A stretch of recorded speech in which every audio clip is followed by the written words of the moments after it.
So we discussed what a family is. We discussed what a family is. A family is the union of selfless people. That's what a family is. A family is not just blood. It doesn't connect you. Physical connection does not connect you. It's relational connection that connects you. A family is a union of the selfless. So as a Christian, you need to navigate society. You need to know how to navigate society because every antichrist element through technology has been normalized. What's bizarre has become normal, and what's normal has become bizarre. Selflessness is dwindling because of this device, because it distracts us from knowing people.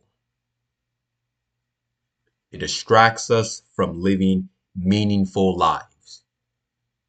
A meaningful life is a fulfilled life. Families are falling apart because there's no selflessness. Children are angry with fathers. Children are angry with mothers. Though because you're usually intimate and close to your mother, they may hate her, unfortunately, but they're not going to be honest with her. They may be close to her physically and they're living in the same house, but they will not truly open their heart to how they feel about her because they know mom is selfish. They know dad is selfish. They know brother, sister, cousin is selfish. That fake selflessness when it's convenient for the moment.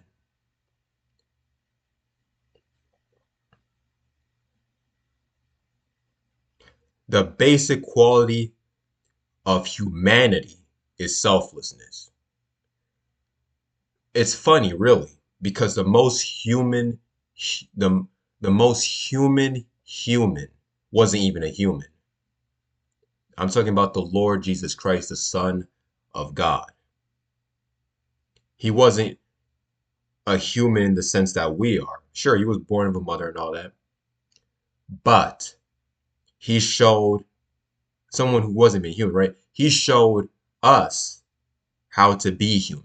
The Son of God showed it. It wasn't vice versa. We weren't showing him how to be human.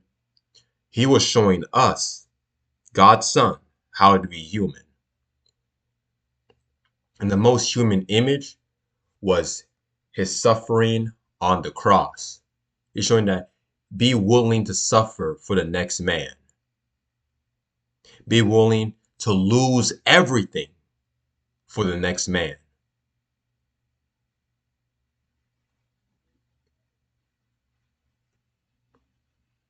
He lost his glory in heaven for you. He lost his life for you. He lost his comfort for you. All of this happened through the Son of God's choice to be selfless. But the question is, can you do the same? These things were done for you. That can't be changed. But can you be like that? I didn't say literally go to the extreme and die on the cross, but can you be willing to suffer for someone else? Can you be willing to suffer for someone else? Physically suffer. Man was not created to be alone, as it was said in Genesis. Because God can look at Adam and say that if I don't create Eve for him, if I don't give him a helpmeet, he will become selfish by nature. So let me teach him love even when I'm not present. So he put Adam to sleep, he created his wife. So Adam will know to love even when God is not present in the garden. But what did Satan do? He made Eve think about herself He made Adam eventually think about himself. So he destroyed what God had established by re-networking, re-changing how Adam and Eve think.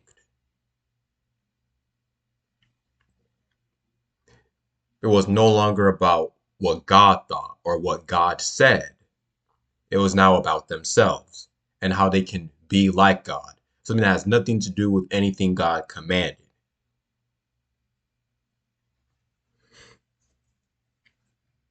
So you see why the scriptures say man should not be alone. Man should not be alone. And what social media is, it's the it's the promoter of loneliness. Social media is the promoter of loneliness. That's why there's certain people just can't be in a relationship. I didn't say romantic relationships. I'm always going there. There's basic connection. You just can't know them. It's like they're constantly avoiding, dodging you like a bullet, as if they're Neo from the Matrix. They won't allow themselves to open to people. It's easy for them to be mean because they're scared of being rejected. But what meaning is there to be fearful of rejected when you already did the rejecting yourself? How can you be scared that someone will reject you when you already rejected them in thinking that? The people, it's funny because of how ironic it is. The most rejection come from people who themselves are scared of rejection. You can't even allow yourself to be kind to people anymore. You try to be kind to them, and they just turn mean. They're trying to scare you away because they're scared of opening to you. I remember I just looked at someone. I was just writing my note. I looked at someone. This happened what? This year. That person just, I agreed them a little bit or nodded my head. That person just hissed at me like a snake, did a face and looked away. People are not even upset. They force themselves to be mad. They force themselves to be mad because Satan has tricked them to believe kindness is actually a weakness. The doctrine that kindness is weakness comes from Satan. If kindness is weakness, does that imply that God is weak, the creator of the universe, all power and glory, but yet his image is a cross? That that is still looked at as a symbol of weakness. To people who are hard-hearted, see, that's wow, that's a revelation itself. As I was saying, it clicked like dots. To people who are hard-hearted, to people who are ruthless, to people who are evil, kindness will always look like a weakness. God was kind to Adam and Eve, allowing them in his garden. They took that as weakness. We'll allow you. We know that you allow us to live in your garden, but we still won't respect you. I'll listen to a snake before I listen to my own creator. Do you hear this? Someone who doesn't even know God. They just met him, believed his word. No faith, no loyalty. You know why the devil appealed to them so much? Because they were selfish themselves. But to even go back there, kindness will always be weakness in the sights of people who don't know love, and people who don't know love just so happen to be people who don't know God. You can't know them because they don't know God.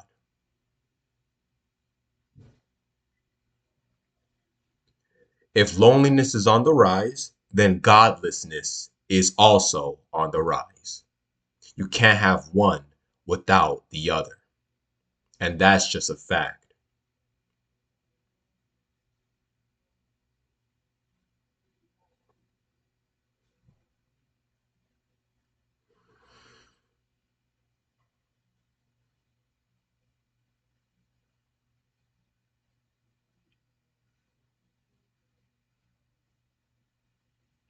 And people who haven't experienced kindness, they become the same folk who become hard-hearted. Because, as I gave with the analogy of people who do not have empathy, they didn't just become like that. They were raised in that environment. Were not shown much love from their parents, from their own family. So by nature, they became hard-hearted, not because they chose to, but just because it was proportionate with the circumstance. They adapted to the environment. So even when they're out of that environment, the mindset didn't change, even if the location changes. That's why you wonder. I'm giving you the reason why people do not open. I'm telling you, the same way they look at the people they didn't like in their life, that's the way they look at you, even if they don't even know you. They're so accustomed to that atmosphere that they bring that, they don't just leave that atmosphere. No, they bring the atmosphere with them. That's why the Pharisees were so mean. That's why they were so rigid. That's why they were so harsh.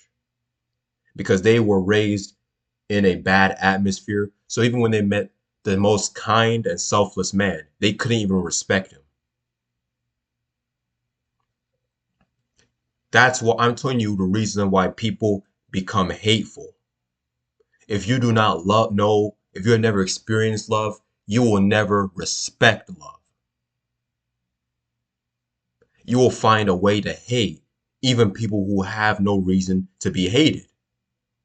You will just create a reason. How I know? Because the people in my book did that very thing. They put him on this. This is the price of love. This is the price of love. And this is what people fear. This is what hard-hearted people fear. This is what bad people fear. So they think that, oh, if I love her or if I love him, what if they put me through pain? That's the risk of love, though. At the same, that's the risk of love. The risk of love is being selfless. So when you love anyone, you are taking a risk. But why are you going to take the risk? Because you have trust, because you have faith. Without faith, love is impossible. Without faith, love is impossible. But the problem is people are not willing to have faith because they're so used to evil. They remember what their mother did. They remember what their father did. They remember what their cousin did. They remember what their friends did. They remember betrayal, and their heart becomes hardened. I love those people. And they didn't return me to. Their heart becomes hardened. So they'll rather kill you before you kill them. I just told you the reason right there. Why people retreat back to their comfort zone, why people retreat back to social media. They're scared. I gave you the reason. And I'm telling you this so that you will know to put your eggs in the right basket. I tell you this so you can place your eggs in the right basket. Now you can interpret that any way, really. You can interpret that any way. You're free to interpret it whichever way you want. You can look at eggs as being your seed, eggs as being your heart, your love. Put it in the right basket. A woman shouldn't give her heart to the wrong man who will become the father of her child. A man shouldn't give his seed to the wrong woman. Love is only possible with trust. It is impossible to love without trust.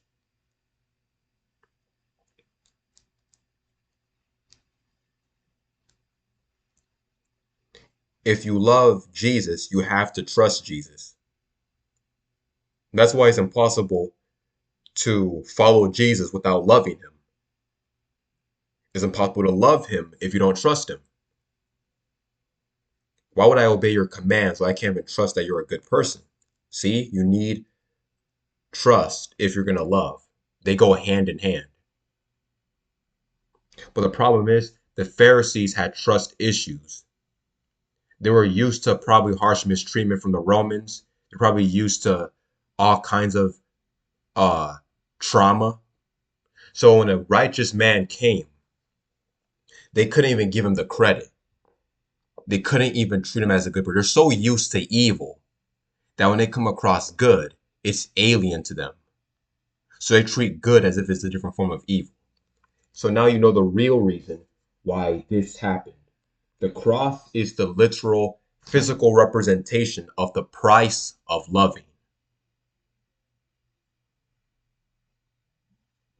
You can't mix love of self with love of others. You can't mix love of self with love of others.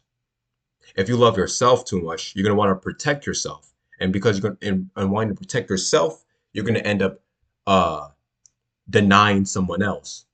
So you're saying, I'm not going to love this person because I'm scared that they're going to hurt me and all that. So you start, so you deny a potential relationship you could have because you love yourself too much. Now, some people are good, some people can choose wisely, but some people don't even choose according to logic anymore. They just choose according to trauma, according to what I've experienced. So I see less of you, but more of what happened to me before. So I judge you based off of what someone else has done. So I don't give you the chance, even though you could be a good person. That's the logic people are unfortunately running by. That's the logic they have. They didn't want to believe Jesus was good. They didn't want to give him the credit. They saw him doing good. But when trauma is strong, it can override logic. So this is why traumatized people often become loners. I'm not saying every loner is a traumatized person. Some people become loners by choice, but many because they don't like people, because of what people have done to them.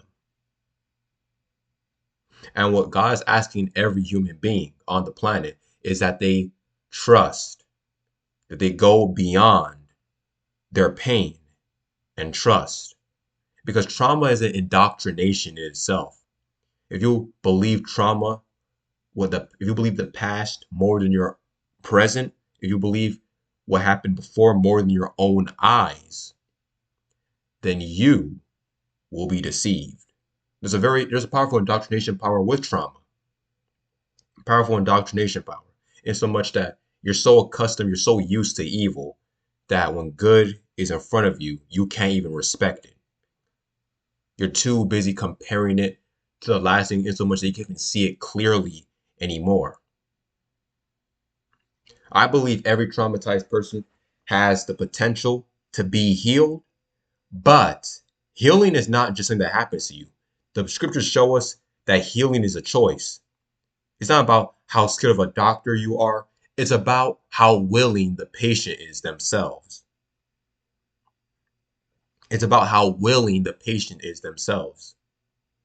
Are they okay with the situation they're in? Because there's people that have what is called a victim complex, where they might lie and act like they want healing. They have deceived others and usually themselves too. They don't want healing. Their victimhood is a part of their identity. So to change their victim mindset would be changing a fundamental part of their character because they have got so used to their pain, it has become them. You meet some people in life where their pain is their identity. They can never speak positive of anything. They're so used to the bad that they have become inseparable from their pain. That's who they are. Pain is part of them. That's who they are now. So I'm telling you why people are the way they are so that you won't go around just thinking people are just bad. And this is the reason why people act the way they are. They don't just willingly choose this. They choose based off of what has happened to them. And their lack of faith, they try to justify it because of what happened to them. It's a very sad thing, but it is what it is. It's their choice to change or not. And not only that, but social media is distracting them from this problem. Their problem of isolation, the problem of the lack of trust, the lack of love that the lack of trust leads into, that problem is is further being distracted from when they're on social media because they're being isolated and they're not being reminded of their problem and to fix it. They're just on the phone, computer, video games, meeting artificial friends that they'll never meet in real life. And they're doing all these things to substitute, to replace the need of human connection. Humans can bring you to places you will never imagine, places you never ever imagine, if you're willing to trust. If you're willing to trust. But most people are not willing to do that. So, in their lack of faith, in their lack of faith, they stagnate their lives. You especially need trust in God, of course. But here and there, you're going to need to trust people. If you have trust issues with people, you're likely to have trust issues also with God. You have to trust in good. Stop believing in evil all the time. Trust in good. But I'm not going to say be an idiot. Don't go around trusting everybody. Let's add balance, of course. But this is a message to the wise, people who are discerning, people who can recognize certain attitudes.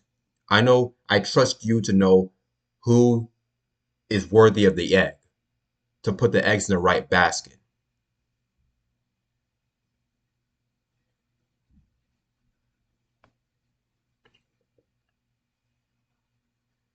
The moral integrity is on it's on the low, man. It's drastically dwindling. Socialization as well, drastically on the decrease.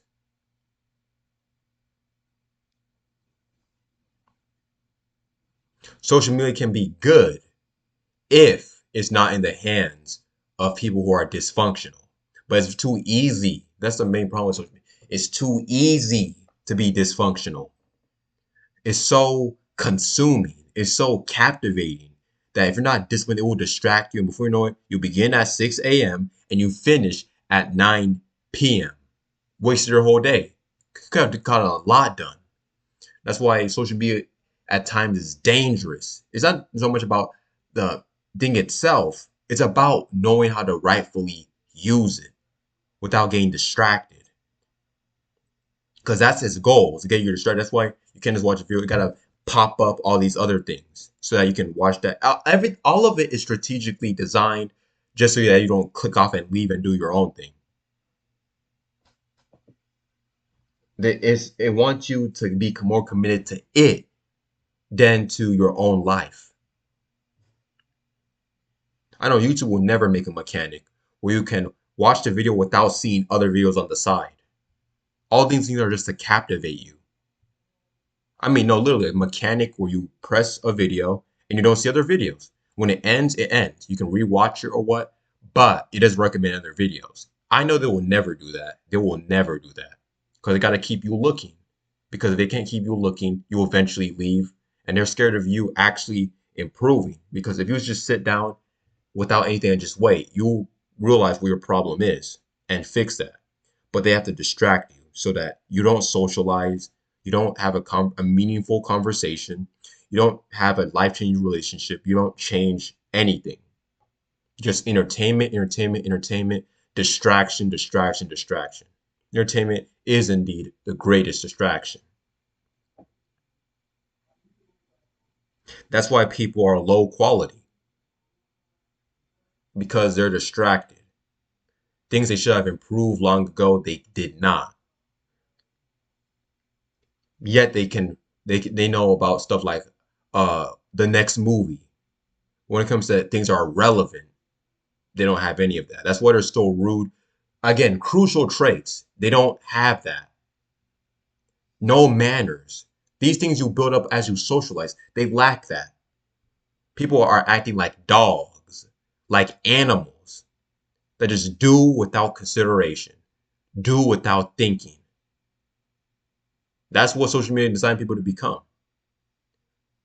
Have the appearance of a man, the activity of an actual snake.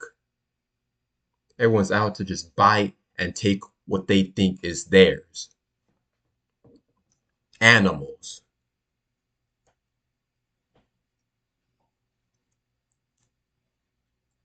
It's sad, but even you know it's true. Hoping that you socialize, of course, but you've seen it. This video is for people who want to get better, who have noticed certain ideas in their life, reoccurring experiences that have brought you back to this place that just went that. Why are these happening? It could have even been you could have come to view because of your own experience. It could have been you, or but many times it could be you trying to change, but there's other people around you that have the same mentality. That are not as devoted to their own life, not as committed, but they can watch hours, hours, and hours of YouTube, hours, hours, hours of video games. They're like a slave, like a slave. Don't you know someone made that video game? Don't you know someone made that YouTube video? What did they do so much that you have to postpone your own life and make money for that person? Postpone your own life. Don't you know that person usually, if you have the potential, if you recognize your own potential, you would have actually probably made a game or a movie or a form of entertainment better than what you're reacting to. But they'll never know because true innovation takes thinking, and social media is against thinking. It's just for consume, consume, consume. Don't produce. That's why producers are so rich because they have treat people to eat, eat, eat, but never cook. Can't even make a meal, but you're eating the whole shelf. Mass consumerism is how they exploit people. I won't help you solve your problem, but I'll just distract you from it. We have created massive escapists with a false sense of freedom. Mass escapists with a false sense of freedom. Relationship is failing, I don't know, pop a pill. Don't fix that relationship. No. Just pop a pill, watch a movie, watch a TV show, play a game, watch a video. There's too much distractions. And these are just to hold you back from truly becoming better. You are being exploited if you're addicted to anything. Someone at the back door is always making money off of what you're doing. These people don't care about you. Through your own selfishness, the people who are more greedy are making more cash. You are being exploited if you're addicted to anything. People don't care about you. They're hoping that you don't get better so you can keep on coming back like a drug dealer. Every addiction functions like drugs. It has the same mentality. You get better, or you get worse, I get rich. Just a greedy world we live in.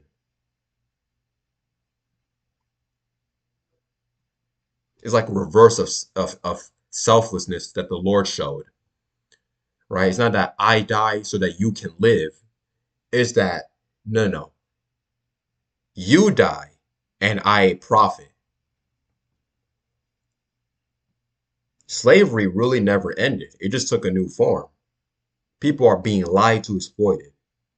Mass consumerism, just wow. Just wow. How people can be this self-consumed.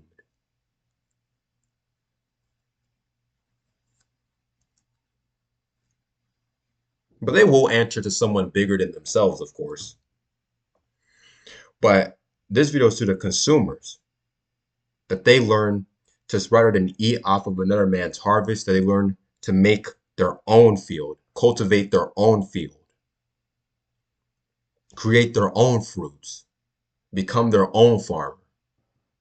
Because that's what they want out of you. They want you to use but never make. And if you want to become a producer, you got to stop accepting things from these men. You got to stop accepting things from these guys. I'm talking about people at the top. They have played the game well and they know how to exploit the game to their liking. These are not game changers. These are game hackers. They manipulate the system because they know how it runs. So we know what the central problem is, right? This is about reclaiming authority over your own life. To reclaim authority back over your own, you need to get rid of, you got to get rid of the chains. To just be direct with you, if you will. You got to get rid of the chains. You got to get rid of the internet. Now, of course, again, you got to add balance every here and there. Am I saying literally cut the internet? No. You're going to, of course, need it in your life. You need to answer your email, but put severe limitations on how long you use things. I'll say at most an hour, probably. If you can even, if you want to get really devoted, but sometimes I like to do it piece by piece, maybe an hour, then slowly cut it down to 30 minutes and slowly cut it down. I'm not a guy who does automatic dramatic changes because sometimes you got to be aware of your own limitations. Unless you're hyper disciplined, you can do it. But I think that no, it's more of a process. I think cut it down to an hour maybe. You can watch enough videos you want, but never exceed that limit. I say at most probably 3 videos, and then after that you do your own thing with your life. But now we're just about taking back power because people have been unfairly used. And the problem is, what's worse than the people at the top using them is the people who willingly want to be used, which is unfortunately a lot of people. They don't care about their lives. I don't care what they say. If you regard your life, you wouldn't even be on social media beyond a certain amount of time. You wouldn't even be doing drugs um, more than a certain amount of time, of course. And rather, you wouldn't be doing it at all, actually. You wouldn't be smoking. Why does everything got to be self-destructive? Think about it. Why does everything got to be self-destructive? Destructive. That to you already shows you who's behind the system. No one, no one's out here feeding each other fruits. Fruits actually taste good and they're healthy. Now, why people gotta feed people the thing that messes up your mind, the thing that messes up your liver, the thing that messes up your lungs? Why does that have to be sold? Or in social media's case, which might be looked at first from the surface value, something that seems harmless, that messes up your eyes and your mind. How come there's always a cost?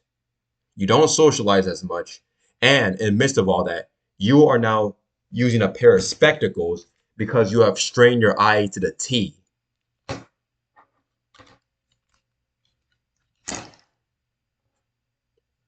That's unfortunate. That's truly unfortunate.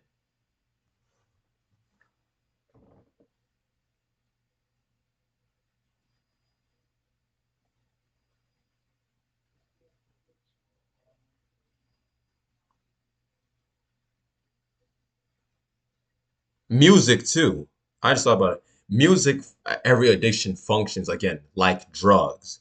Music, too, is designed to have you essentially hallucinate, charm you, have you fantasize. This is daydreaming. So while music functions the same way like just about everything else does, it's designed to lure you and bait you for more. Everything is designed to waste your time. That's what we think about it like that. Everything is designed to waste your time. None of these things help you. These are just recreational things. None of them help you in the long run.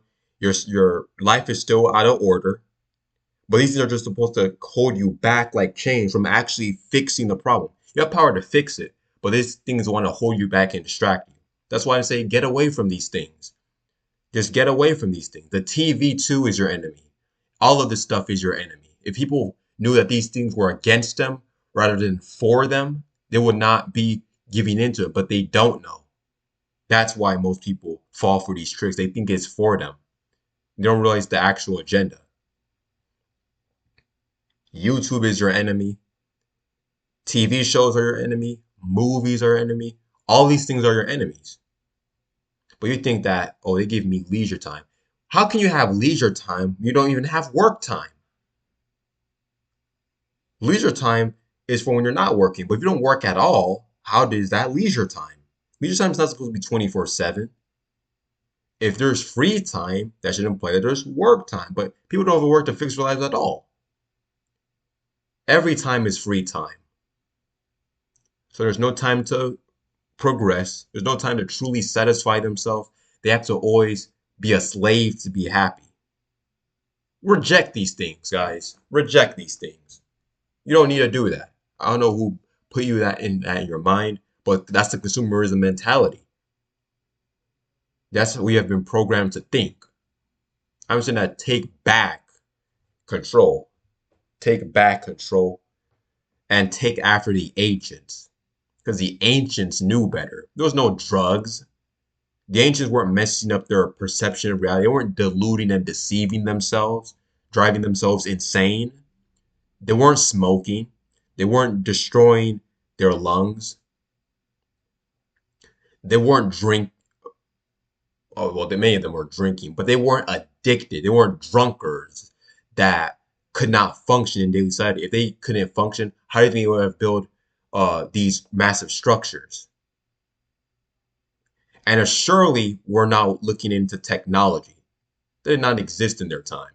So they were, whereas we can be distracted for hours, they couldn't. There was no such thing as a phone. Either you worked or you just sat down idle. But even then, you would have gotten bored and done something. But this thing distracts you from boredom. It gives you the failure of boredom. It deceives you from the failure of boredom.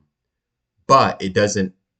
That's the main thing. Boredom is a signifier from God to do something. It's a natural human emotion He put in you for a reason. He made you bored so that you can do something. But social media says that don't get rid of the fact that you're supposed to do something. Just remove the boredom. So therefore, the thing boredom warned you about, you're not even solving the problem.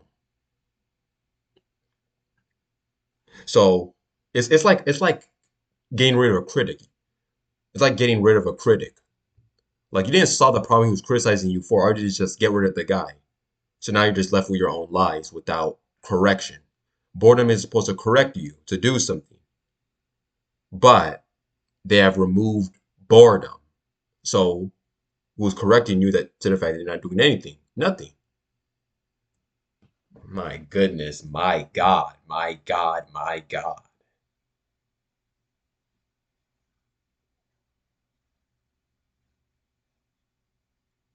They have trained people to become useless. They have trained people to be their own biggest enemy. Is that if that's not a work of Satan, I don't know what is. Because the consequences that on a global basis speaks for itself.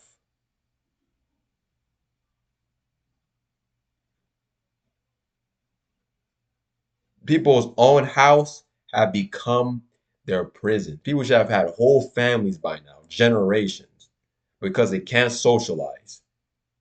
People who would have been married, they're not. Healthy relationships, no progress.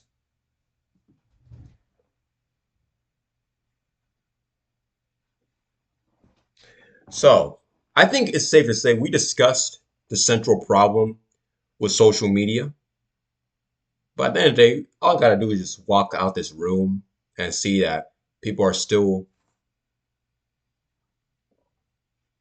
I know I'm talking as if I'm one of the elders who lived before social media came. Perhaps I may even be an old soul, or perhaps I just simply have functioning eyes, ears, and a brain. I hate social media for wasting my years. And this is a guy who's roughly a beginner. I hate it. I'm only 17, but it's like it wasted years. Anytime you felt you should have studied, you were watching the video, you were playing a game. They condition you to believe these things are boring. You are being entertained, and now you're suffering the consequences of your actions. I will repeat the cycle for years. I repeated the cycle for years. And it was in April that I turned my life around and I wrote these books. It began with April. But if I was distracted, would this pile of books even be possible? Would any of this be possible?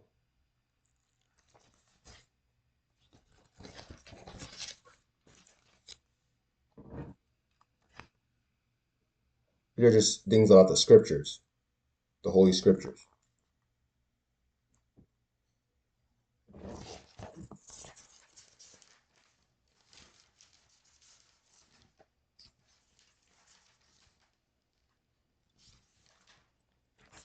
These things would not be possible in the slightest. But this is a testimony of itself. Testimony of itself. Some of you guys are writers too. Some of you guys are animators. Some of you guys are whatever your passion, your personal passion is. My personal one is just writing, right?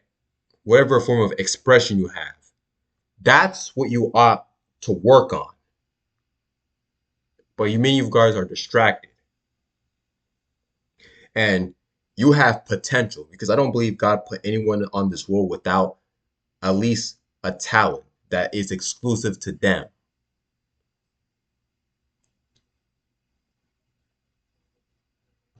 But the devil, he wants you to not know who you are. He wants to give you identity crisis because if you're too distracted, you don't have enough time to really let your soul express itself. Because you're too busy watching someone else express themselves when that could be you. You see how the devil has imprisoned most of the population?